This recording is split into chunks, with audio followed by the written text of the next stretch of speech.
My name is Chantal Blois-Murphy, and I'm the Membership Director here at Nantucket Island Chamber of Commerce. I'd like to start by thanking all of you for joining us for our third annual International Women's Day celebration. Now, in past years, we've met in great meeting halls surrounded by amazing views and artifacts. This year, we have had to reinvent the wheel a bit due to COVID-19.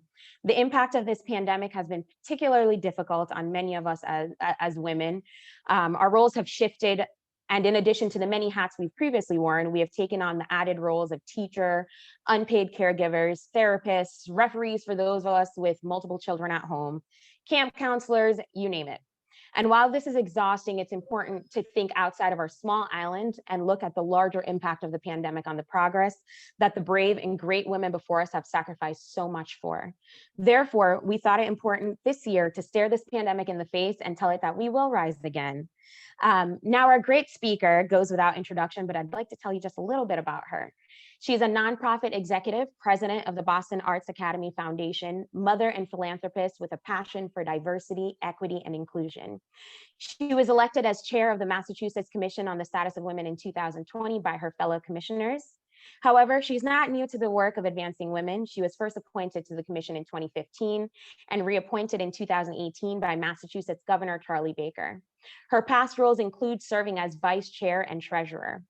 As the first Black woman to chair the commission, she states, "One of my goals is to amplify legislation that will directly benefit and improve the lives of women of color." Now, as a little Black girl growing up, I only got to see great women on TV. To now have the opportunity to share a virtual room with a literal history maker is monumental for me. And without further ado, we'd like to welcome Denella J. Clark to International Women's Day in Nantucket.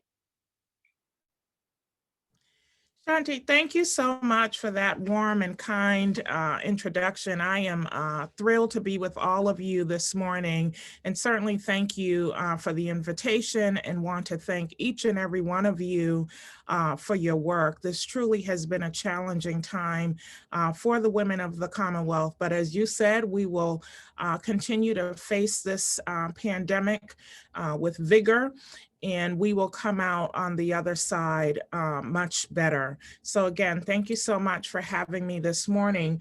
We thought what we would do is share with you what we have learned and what we have been doing since COVID started almost 1 year ago today. I want to shout out our very, very capable Executive Director, Jill Ashton, who is with us this morning. We certainly are grateful, myself and the other sister commissioners who are able to labor beside her and do this work. So I think Jill's going to advance the slides for us, and at the end we'll have questions. So the Massachusetts Commission on the Status of Women is empowered to study, review, and report on the status of all women across our great Commonwealth. We do this work by advising the executive and legislative bodies on the effect of proposed legislation on women. We inform leaders of business, education, healthcare, you name it, on what is happening in the Commonwealth relative to women, and in some cases, girls. We identify and recommend qualified women for positions at all levels of government. In fact, just last week, no surprise to this group here, the Commonwealth continues to struggle with parity on boards and commissions. And so that is another piece of our work that we are focused on in this moment, trying to get more women. And if anyone on this Zoom this morning is interested in joining statewide boards and commissions, please let us know after. We promote and facilitate collaboration among local women's commissions and among women's organizations throughout Massachusetts. Next slide.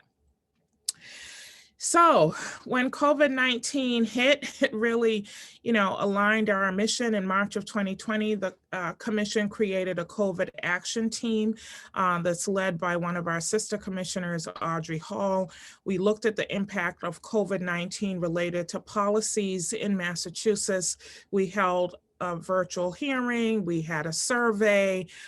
We informed the legislator. We did that in April of 2020. And then on September 15th, we had a child care hearing that was focused on how COVID is impacting women, particularly those that are moms. And then just a couple weeks ago, we had a special COVID event related to how COVID is impacting women of color. And we were so pleased to have my Congresswoman, Ayanna Pressley, with us. And we'll have a survey and a report coming out on that shortly. As I said, we've convened virtual public hearings. We then collect the data. We've surveyed thousands of women all across this Commonwealth, and then we prepare a comprehensive report. 2 of our reports are already published. That is the first one from April, the second one from recently in October, focused on childcare, and you'll be able to find those on our website. And then we use this to influence policy and development. And I want to pause here and share with you that in April, when we had our first COVID gathering, one of the things that was most disturbing to me was we were hearing a lot about domestic violence and how domestic violence was impacting women during COVID. Some of you may recall that right at that time in April, I was in touch with Lieutenant Governor Karen Polito, who stood at the state briefing podium and talked about immediate legislation and additional resources that the Commonwealth was going to provide for women who were suffering and struggling with domestic violence. One of the things they came up with is that you could pretend you were calling for pizza, but you would actually be calling the state police. And unfortunately, you may have read in May of 2019, a very prominent physician from Dover is now accused of killing his wife. So we try to get the data out as quickly as possible so that if there is support or additional resources that can change, that could change more immediately. Next slide. So some of the key findings that we discovered from this work is the economic impact, the health issues, as I just mentioned, domestic violence, how COVID is impacting essential workers. The other thing that really came out of our first hearing, which I was somewhat surprised by, there was a lot of voices worried about incarcerated women and the space there and how COVID was impacting them as well. As I mentioned, on September 15th, we had a hearing that was focused on childcare and early education.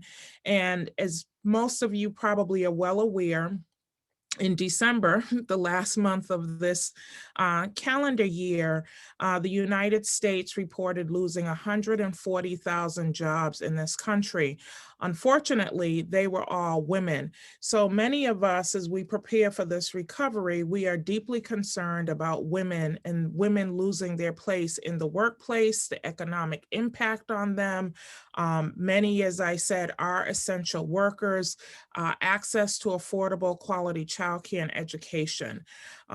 And I will say that one of the things that we've been hearing, not just here in the Commonwealth, but nationally, is women are really reporting that this pandemic is really forcing them to reach their breaking point.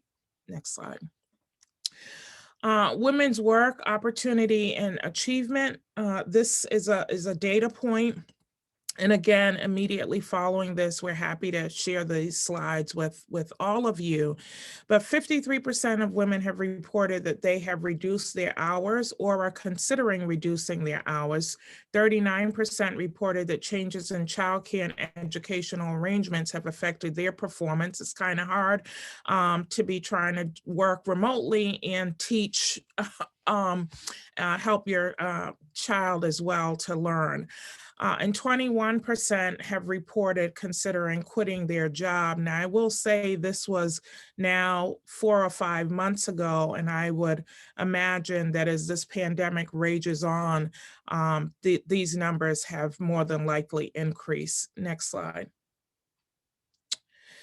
Concerns regarding childcare arrangements. You know, many women are saying my day job is I am the president of Boston Arts Academy Foundation, and our school is a school for high school.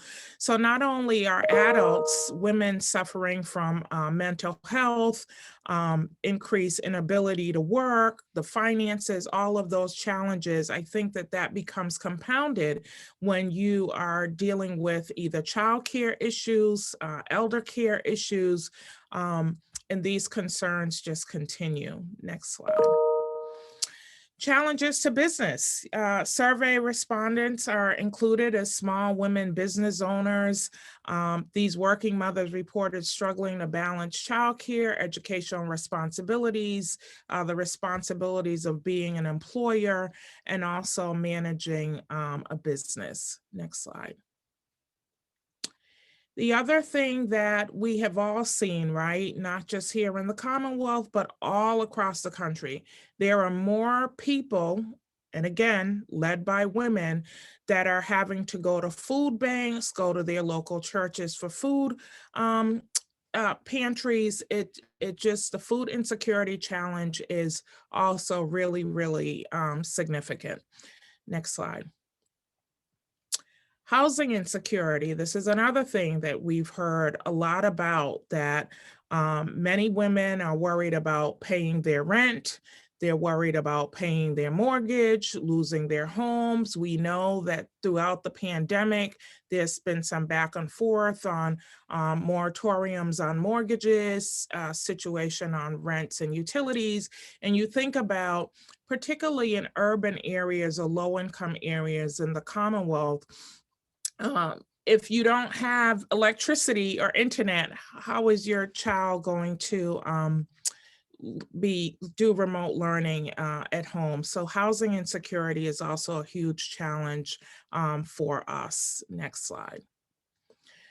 Financial insecurity. You know, you think about, so many of us are women. There are more women with degrees, not only in the Commonwealth, but all across the country. And I think that one of the things that we're all worried about is the setback, the financial setback for women as related to COVID. Because if you make the decision, if you have to stay home and homeschool or care for an elderly parent, then there's definitely going to be loss to income. And so certainly financial insecurity is something that we are also looking at. Next slide. Access to healthcare. One of the things that we discovered in the survey is 9% reported having difficulty getting the care that they needed. A potential positive, I know that a lot of folks have had to do telehealth, but I will tell you, I feel comfortable saying this, ladies, as a woman that is over 50, I have been unable for over a year now to have a colonoscopy, because every time it opens up, it ends up closing again because they view it an elective surgery. So you have to worry about, once COVID is over, what is the impact of access to healthcare, and then also mental health. Next slide. As I mentioned earlier, domestic violence is up. It is not being reported. And since I've spoken about domestic violence already, I'll also say the other thing that's up that is really under the radar, that's another thing, Jill, that we really have to begin to look at as well, is child abuse is also up, because young people are not going to school. The natural places where you would report this would be either in schools, if a child goes into a hospital. So you have to worry about all sorts of abuse that's happening throughout COVID. Next slide. As I mentioned earlier, 43% of our respondents reported anxiety and depression. There's a lot of isolation. If you look back, think back to all of the previous slides, all of the insecurities, this just puts so much pressure. I think as women, we hold so much, but mental health has to be a huge concern for all of us. Next slide. Then mental health and childcare. Almost 89% of respondents expressed concerns for their children's social and emotional development. 74% expressed concerns for their children's educational access and progress. I could tell you, as a woman of color, when you think about the achievement gap, I am a proud mom of 2 young adult children. My daughter has 3 degrees and my son has 2. I can't imagine how families are dealing now with the lost learning and the amount of catch up that's going to be required, particularly for children, again, who are in urban areas, who was already behind. When Hurricane Katrina hit, school was out in New Orleans for 6 months. Studies show it took kids 3 years to get caught up. So I really think mental health and childcare is also going to be something to look at. More than 60% of, I'm sorry, Jill, go back. I just wanted to hit this. More than 60% of respondents reported that the impact of changes in childcare and educational arrangements has also impacted their own mental health. Next slide. So some of the policy recommendations we've made, and we will get you as we have here. This is an abbreviated list. We are focused on the economic impact of this, the health, as I said, mental health, also racial disparities. I will tell you that, again, as a woman of color, that this has been a twin-demic. You know, you think about George Floyd, you think about the racial reckoning, and as a Black person, I could tell you that many of the things that have been happening or people are recognizing, finally waking up to seeing, has been happening for years, for decades, quite frankly, for centuries. But now this pandemic has laid bare that COVID is impacting people of color in a much higher rate than whites. And we are seeing that. And now I definitely believe that part of the recovery also has to focus on some of the racial disparities that, again, have been happening for centuries, but COVID has shown, right? COVID has no respect of race, person, in some cases, age or geography. It certainly has taken everybody. But when you started from a place of, for example, having underlying health conditions, needing to be an essential worker, you know, we talk a lot about nurses and doctors throughout COVID, but many of the essential workers are the people that's cleaning the floors in the hospital, or public transportation that's driving trains, and those people have been impacted as well. And those people tend to be the minimum wage workers and the workers of color. So again, we're also focused on domestic violence, and then workers, and how do we expand opportunities for childcare. Next slide. Additionally, some more of our policy recommendations is to increase economic stability, meet the immediate needs of working mothers and parents, and improve access to childcare and education systems. Next slide. And as you probably all know, the ERA is making a comeback. We certainly hope that under the great leadership of our first Black Vice President Kamala Harris, and others, having one of the most diverse Congresses in history, that this is something that we will see finally realized. So I just wanted to highlight that the Equal Rights Amendment is underway, and hopefully we'll make some progress in Washington. Next slide. And finally, contact us. And as I said, we are happy to share these slides with you. Please visit our website to get additional information on the work that we have done and will continue to do, fighting and advocating for women all across our Commonwealth. Thank you.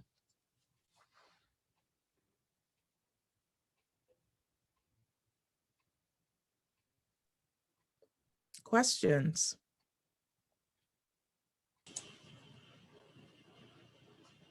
Yes, Sue. Good morning. Good morning. I want to say hello. I'm the commissioner on the Cape Cod and Islands region of the Commission on Status of Women. So I'm grateful to have you here. And one of the pluses, if we must have them, for the time of COVID is that I've been able to attend meetings with my commission from remotely, and previously that wouldn't have really been available. I would have been traveling to and from Cape Cod to attend them. So I'm wondering, when you were talking earlier about encouraging women to get involved in the local and state level, do you think that this access by remote participation will continue?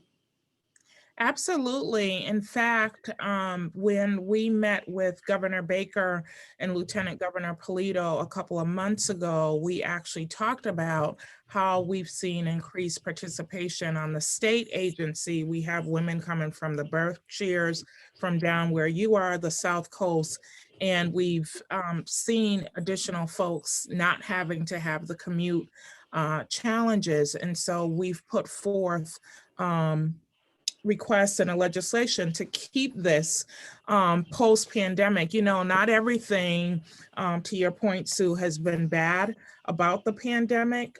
We've definitely seen increased participation as well. So Jill could share that information with you, but we certainly have requested that at the highest level of government in the hopes to continue to have this. And I would encourage and invite all of you to look at our website and our state. We're governed by open meeting law, so you're always welcome to attend any of the state commission meetings as well. Thank you so much. You're welcome.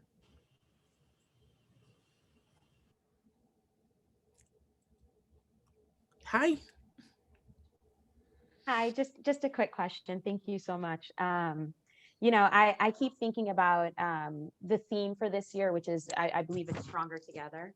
And in a year when we're told that lack of distance will literally cause us our lives, how do we as women come together and support each other at a time when we need it? I feel like we need it most in my lifetime, at least. Yeah, so I'll tell you, one of the things, even at the commission level, there's 19 of us for the state. 2 of our sister commissioners came down with COVID. Another one, unfortunately, is fighting breast cancer. And then another one is dealing with some significant family challenges relative to a child. And so what I encourage people to do, not only at the commission level, but I would encourage you, Shanti, I'm sure you've been doing this in your own personal life, is similar to what Sue said. This has been a great opportunity I've found to just shoot people a text message, to give people a phone call, to send cards, to really let people know that you're thinking about them in a random way. I have to say that during COVID, I've been much more active on social media than I was prior to, really shouting people out. If somebody pops up in the birthday, trying to find a former picture, but finding other ways to connect with each other. And I've always said, so even whether it's a commission or this Nantucket Chamber, just randomly finding people and saying, hey, I'm just thinking about you, because I do believe that we will come out of this stronger together. So that would be my thought and advice.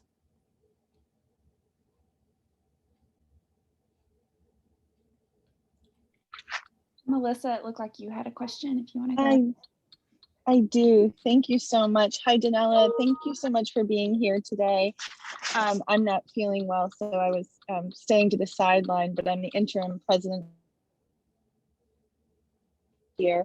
I'm curious, in terms of childcare and universal pre-K from a statewide perspective, do you think that's something we'll see in Massachusetts before we see at the federal level?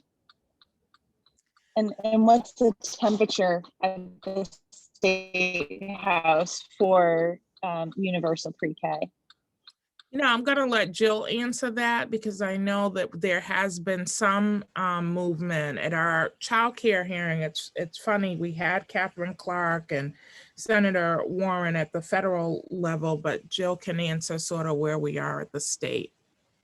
Thank you for the question. It's so important, and certainly is an important question as we're thinking about women's economic equality and self-sufficiency, mobility as well. I think we will. There is a coalition, you might be familiar, the Common Start Coalition that has convened. They came together in the previous session and filed some placeholder legislation with an intent around achieving universal, affordable, quality childcare. And they have worked all the way through that previous session and have filed a robust and complete bill at the start of this 2021-2022 legislative session. Again, I'll drop information into the chat regarding their work. The coalition is very large and it is very diverse in terms of sectors that are represented, including the business sector, which I think is really key. The sense that I have in terms of the legislators at the State House is not if, but how. It does have a big price tag, but it's exciting to see legislators' recognition of how important, as Catherine Clark said, how essential this is to our economic infrastructure. And so I think that we in Massachusetts have led before on issues around supporting workers and supporting working families. And I think that we do definitely have the opportunity to do here again.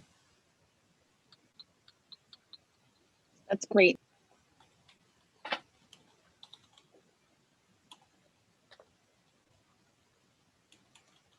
Other questions?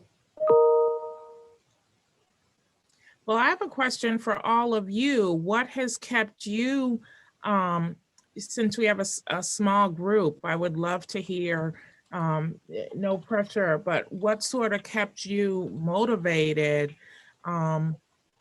during this pandemic? And what are you looking forward to when it's over?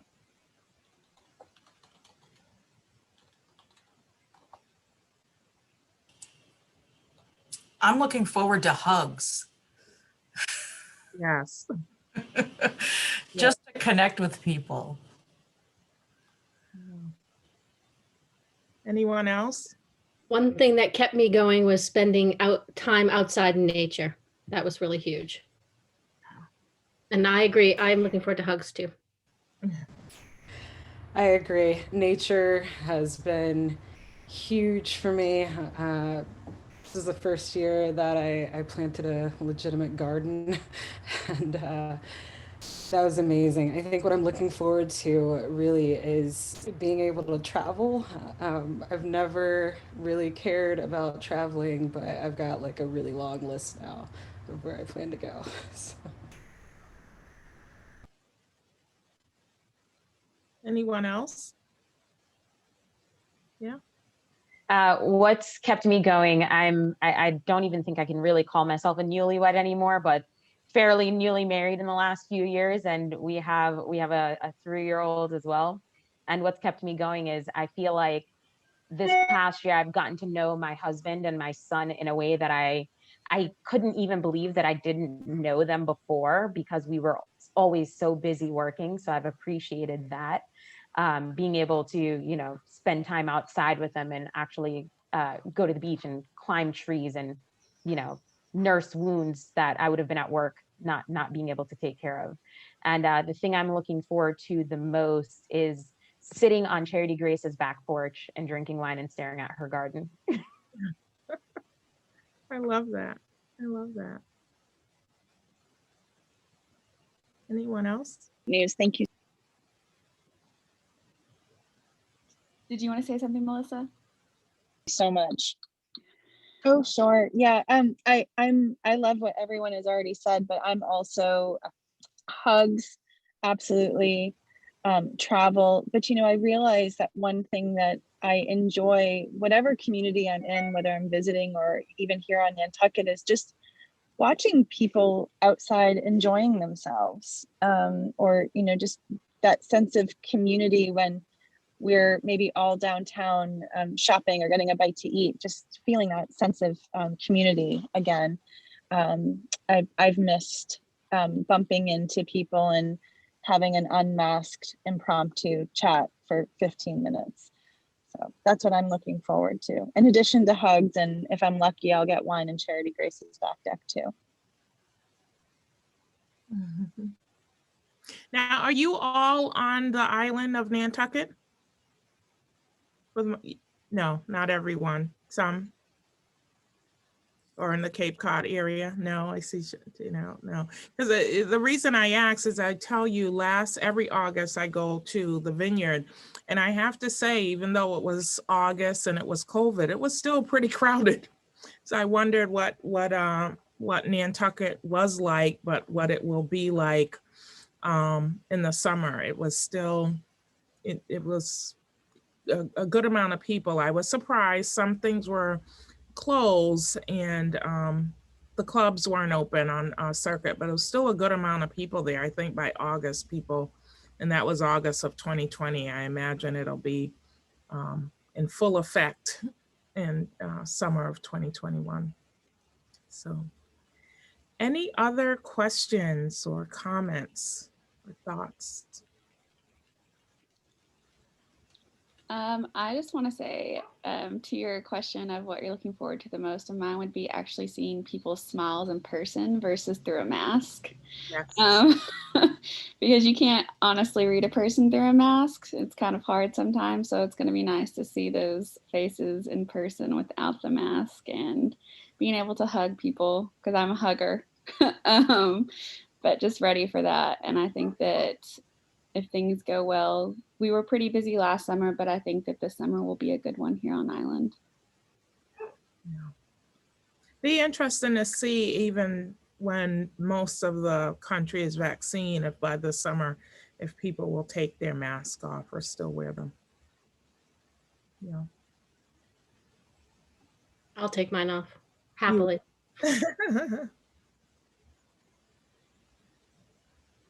I think I will too, Paula. Yeah. Anything else? I think from here, Jill, is there a way that we can catch all these links after? Could you possibly send them in an email so we can send them out to everyone that attended? Absolutely. And we'll also send out this recording. So. Awesome. Yeah, thank you for speaking today and everyone that joined. It was a good, happy International Women's Day. And hope to see everyone in person soon. Stay healthy and safe. Thank you for your time. Thank you. I hope you'll come to Nantucket this summer. I would love to. Yes. Someone send me an invitation. I haven't been there in a few years. I think the last time I was there was 2018. I was there for as you know, the African American Museum has property there, and that's why I was there. I tend to go to the other island, and my favorite island, I'll leave you all with this. I am Jamaican. I was born on the beautiful island of Jamaica and immigrated to this country. So I always say that Martha's Vineyard is my second favorite island, and I hope to get home to Jamaica this summer as well. I'm with the person who wants to travel. I normally in a year I would have done, I do an average of 8 trips a year. So that's what I really miss, is I miss traveling, getting on a plane and going places. I think this was the first time in 5 years I wasn't at the NBA All-Star weekend. So I definitely miss traveling, but please invite me and I will definitely come to Nantucket. And I'll also come to Charity's backyard. Check out the garden. I love wine too. Yeah. I'll, Well, I'll thank email you an invitation. Thank All you right. so much. It's funny, I'm actually sitting in Jamaica, so that's why I'm not on Nantucket. Oh, wow. Lucky you. That is fantastic. That is fantastic. All right, ladies, happy International Women's Day. I hope that this met your expectations. Thank you again so much for inviting me, and I hope to see everyone again another time. Take care. Thank you. Thank you. Have Bye, a good day. everyone.